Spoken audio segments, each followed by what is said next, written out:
This is 7 National News, and in our top story, ahead of next week's 3rd International Humanitarian Pledging Conference for Syria in Kuwait, the World Health Organization has appealed for $124 million to continue its support of health services where millions of Syrians are enduring a deteriorating health crisis. According to a report published by Emirates news agency WAM, it is estimated that there are more than 1.3 million people in need of health assistance in Aleppo. Last year, the WHO delivered almost 3 million medical treatments to the region, of which 1.2 million treatments reached opposition-controlled and besieged areas. Only 4 out of 11 public hospitals remain operational in Aleppo, and all health facilities are overcrowded and experiencing critical shortages of medical supplies. Additionally, recent statistics show that the health care situation across the country has been worsening, with 57% of public hospitals only partially functioning or completely out of service. Local production of medicines has also been reduced by 70%, with many life-saving treatments not available. The number of available health care professionals has also fallen to approximately 45% of 2011 levels. In 2014, the WHO supported the delivery of an increased number of medical treatments, which rose to more than 13.8 million treatments compared to 6.1 million in 2013. So far, according to the WHO in 2015, almost 4.7 million beneficiaries were reached with health assistance, even as the organization has received virtually no new funds for its humanitarian operations in Syria and in the neighboring countries. More than 16 million Syrians and Syrian refugees are in need of humanitarian health support in 2015, for which WHO and its health partners require $687 million. The Ministry of Interior, in collaboration with the Abu Dhabi Educational Council, has launched an awareness program aimed at assuring the safety of school children. According to a local report, both the Ministry of Interior and ADEC will manage the safety of students, particularly when it comes to transporting them, by recruiting school bus companies and bus supervisors and drivers in order to ensure that students are picked up and dropped off safely from school. The project also includes a database and electronic link between schools, school transport companies, and the Abu Dhabi Police Operation Room. The chief of the Community Education section was quoted in the report as saying that the program targets young children, especially students, who form the largest segment of the UAE community. He added that the project is specialized given the subjects it tackles and the methods used to implement them. To launch the program, the ministry signed an agreement with ADEC that will bring on board other concerned authorities to work as a team to help improve students' safety.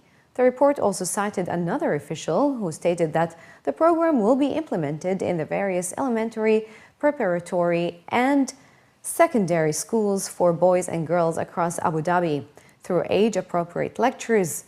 It will also feature a number of workshops, competitions, and discussion panels, including workshops for parents. Following a gas leak that led to an explosion in a building of the Saadiyat Beach residence earlier this week, the Civil Defense has released a set of guidelines for the public to follow to prevent these kinds of incidents. The Civil Defense has issued warnings to the public against turning on lights or fans in the event of gas leaks, as a spark from a switch could lead to an explosion. The head of the Customer Service and Public Relations Department at the Civil Defense also highlighted the importance of storing gas cylinders clear of children and sunlight, and to ensure the safety of equipment is provided in the kitchen. It was added that it is vital to regularly clean oil from ovens and stoves, and to constantly maintain the upkeep of exhaust fans in the kitchen, as it could also contain flammable residues. The Civil Defense stated that children must be monitored at all times, especially in the kitchen, as they could be carrying matches, lighters, and other dangerous objects. Authorities have yet to confirm the exact cause of the leak that led to the explosion in the building. The Roads and Transport Authority has decided to reduce the maximum speed on a sector of the Dubai Al Ain Road stretching from Emirates Road interchange to Bu Qadra interchange from 120 km per hour to 100 km per hour starting from April 1st. The CEO of the Traffic and Roads Agency at the RTA was quoted in a local newspaper as saying that the decision was primarily driven by the need to maintain public safety and curb traffic accidents.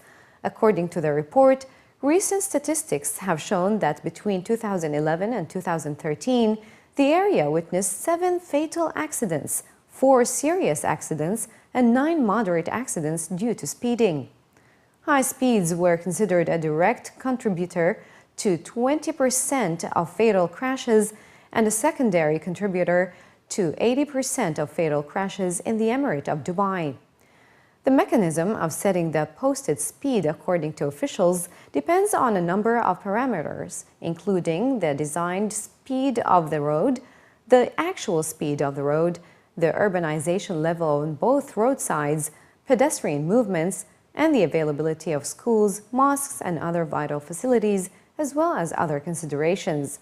Officials from the RTA also stated that one of the key tools of controlling the speed in Dubai is the use of radar systems, and as such, the department is conducting studies focused on the margin allowed between the speed limit and the grace limit. And finally, in the bulletin, UAE residents are being encouraged to participate in Earth Hour today by switching off all unnecessary electrical appliances between 8:30 to 9:30 p.m. local time. In Dubai, the Dubai Electricity and Water Authority is spearheading the event along with the Emirates Wildlife Society.